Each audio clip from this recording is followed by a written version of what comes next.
సోదర వీరకుమార ఇంటర్నెట్ గాథ కనరా కన్నుల ముందర జరిగే మాయజాలమంతా తరిగిడ జుంతరిథ. అసలు ఈ ప్రపంచంలో ఏం జరుగుతుందయ్యా అంటే పావురాలతో కబురు పంపే కాలం దాటిపోయే, ఉత్తరాలతో వర్తమానాల రోజు చెల్లిపోయే, టెలిగ్రాముతో సంగతి చెప్పే వేళ వెళ్ళిపోయే, ఎస్టిడి బూతులు కాయిను బాక్సులు కనుమరుగైపోయే. మరి ఇలాగైతే అలాగా మనిషికి మనిషికి సంబంధాలు తెగిపోవా, మనసుకి మనసుకి మధ్య దూరం పెరిగిపోదా? ఆ ముచ్చట చెప్తాను వినవయ్యా.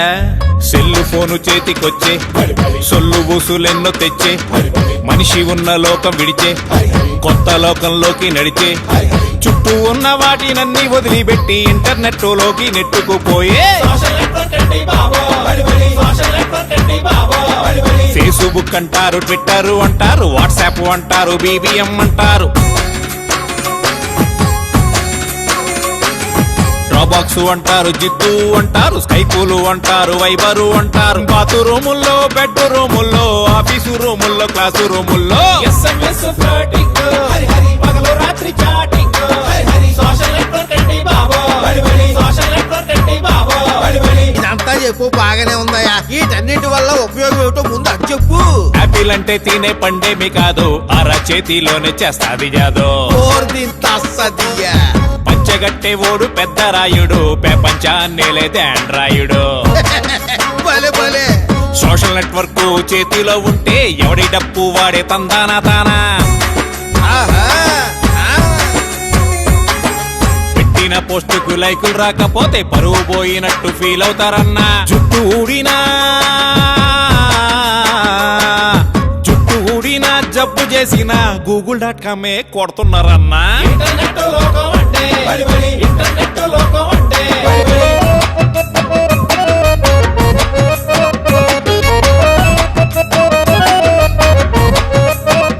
మరి ఇంకేమయ్యా, దీనివల్ల ప్రపంచం అంతా మన కాళ్ళ దగ్గరికి వచ్చేసి చాలా సౌకర్యంగా ఉంది కదా.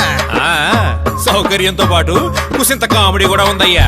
చావు కౌరైనా సినిమా కబురైనా పోటీలు పడుతూ అప్డేటులన్నా, రిప్పులు సినిమా రివ్యూలునా, వంటగదిలో చేసే ముచ్చట్లు అన్ని పోస్టులు పెట్టి చంపుతారన్నా.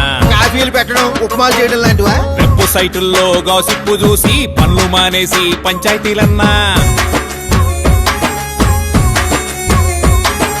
పెళ్లిళ్ళు అయినా పెటాకులైనా ఆనులైనులోనే అవుతున్నాయన్నా. మరి సంసారం దూరమున్నోళ్ళు దగ్గరవుతున్నారు, దగ్గరున్నోళ్ళు దూరం అవుతున్నారు.